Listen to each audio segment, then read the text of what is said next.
Hai, seperti biasanya hari ini aku menemani weekend kalian ya. Tentu saja dalam acara PMS Podcast Matematika Santuy. Bagaimana nih kabar kalian? Tetap bahagia ya meskipun tidak bersama dia. Jangan lupa selalu menjaga imunitas tubuh, pola makan dan istirahat yang cukup ya. Berjuang juga perlu istirahat bro. Udah gak kerasa podcast kali ini sampai di episode kelima ya. Dan tentu saja di episode kali ini narasumbernya juga gak kalah menarik sobat-sobat. Narasumber kali ini berasal dari mahasiswa pendidikan matematika, salah satu pengurus dari Hima Prodi Pendidikan Matematika sekaligus seorang penulis. Aduh, komplit banget gak tuh? Penulis adalah sebutan orang yang menciptakan karya tulis. Kebetulan narasumber kita adalah seorang penulis yang baru saja menerbitkan karya tulis pertamanya. Siapa nih yang suka membaca? Wajib banget dengerin podcast dari aku sampai selesai ya. Aku pernah mendengar kalimat gini, membacalah Anda akan mengenal dunia lebih dekat. Menulislah Anda akan dikenal dekat oleh dunia. Jadi membaca dan menulis ini saling mempunyai keterikatan. Menciptakan sebuah karya tulis itu tidak semua bisa ya kan? Apalagi narasumber kita ini jurusannya dari pendidikan matematika. Jauh banget kan? Entah itu hal yang berbeda antara hobi dan minat ataukah sebuah bakat. Oke, langsung saja kita bertanya-tanya langsung dengan narasumber kita yang hebat ini. Halo Kak Hafil. Halo.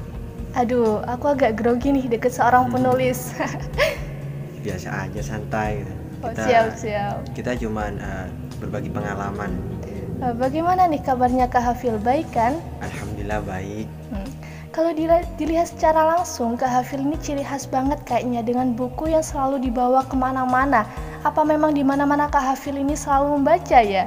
Ya, saya kemana-mana memang bawa buku, tapi setidaknya di waktu luang saya bisa membukanya gitu.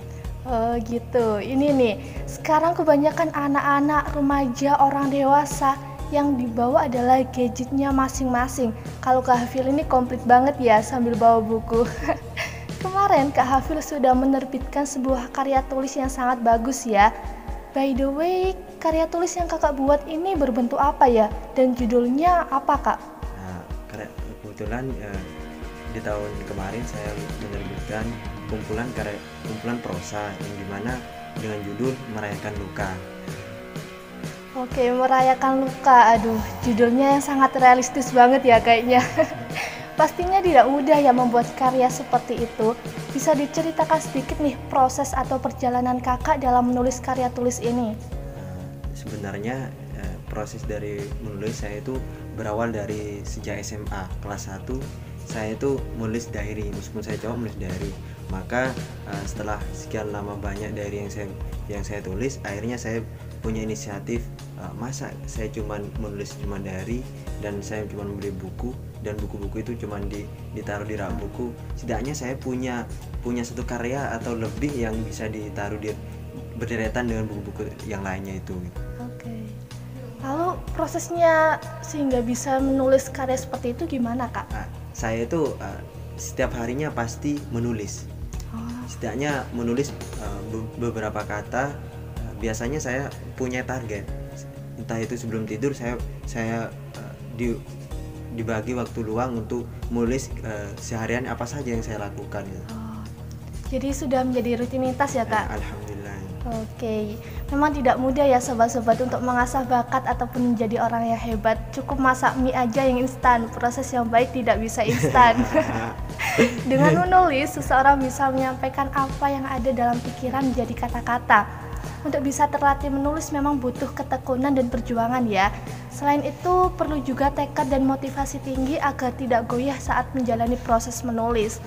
Lalu motivasi apa yang membuat kakak konsisten dalam menulis semua cerita di buku itu? Karena saya dengan menulis, saya senang, bahagia, dan bahkan tenang. Karena dengan menulis saya bisa mengekspresikan masalah-masalah yang ada dalam kehidupanku sendiri, terutama masalah yang berkaitan dengan yang sangat rahasia gitu. Jadinya dengan menulis saya itu bisa menceritakan yang orang lain pun tidak akan tahu gitu. Soalnya kalau cerita ke orang lain kadang-kadang terbongkar, saya merasa malu. Dengan menulis saya bisa bisa tenang, bahagia, dan untuk besoknya saya bisa melanjutkan rutinitas dengan kembali dengan tenang kembali. Oke, jadi motivasinya ini tumbuh dari diri sendiri ya Kak? Iya. Nah, memang setiap orang itu memiliki motivasi yang berbeda-beda ya untuk merubah diri menjadi lebih berkuantitas. Apalagi membaca, aktivitas membaca ini perlu banget untuk setiap orang agar berwawasan luas. Tapi dilihat dari realitanya, ini minat baca rupanya kurang ya. Mungkin dari Kak Hafil sendiri bagaimana sih cara meningkatkan minat baca itu?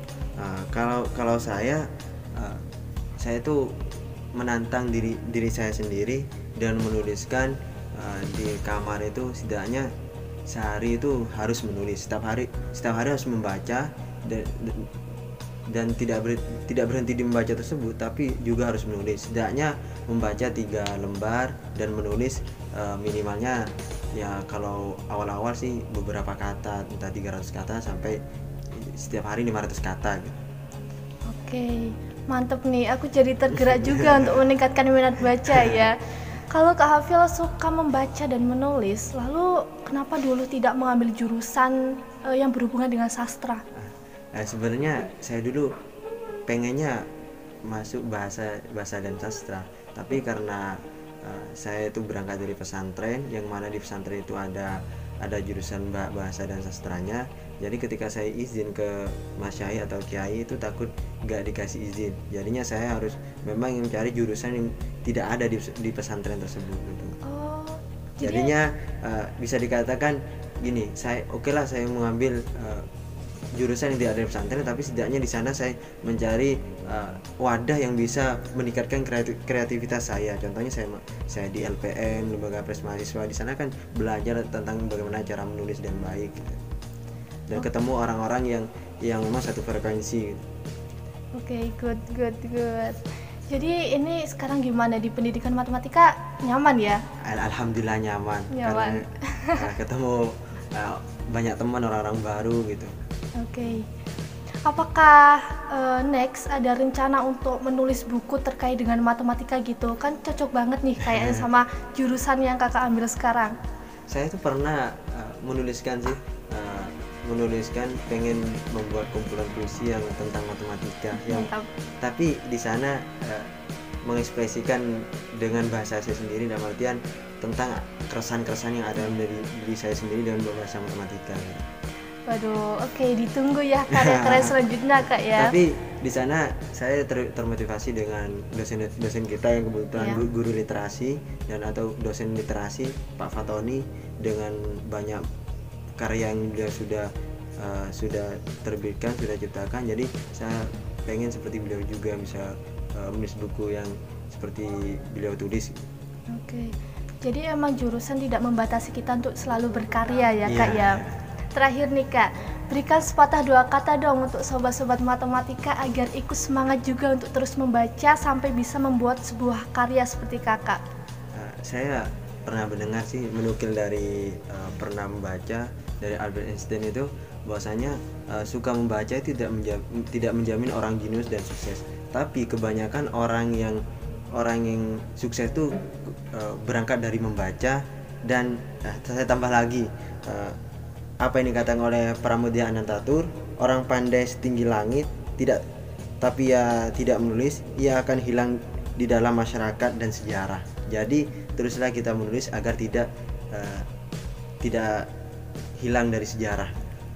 Oke, sobat-sobat harus termotivasi banget ya. Jadi jangan bosan-bosan untuk membaca dan menulis, karena itu bermanfaat banget untuk kalian. Baik, itu tadi perbincangan bersama Kak Hafil ya sobat-sobat. Banyak banget pelajaran yang kita ambil dari dialog-dialog tadi ya. Jadi sobat-sobat matematika tak perlu risau. Motivasi untuk meningkatkan kuantitas diri ataupun merubah diri itu banyak sekali. Kalian hanya perlu istiqomah untuk melakukan itu semua. Oke, podcast episode 5 close sampai sini ya. Di episode selanjutnya tentunya bakalan banyak kejutan podcast lagi. Mau tahu episode selanjutnya? Langsung saja subscribe channel YouTube ini dan aktifkan loncengnya biar kalian tidak ketinggalan podcast selanjutnya. Jangan lupa like, comment, and subscribe. See you.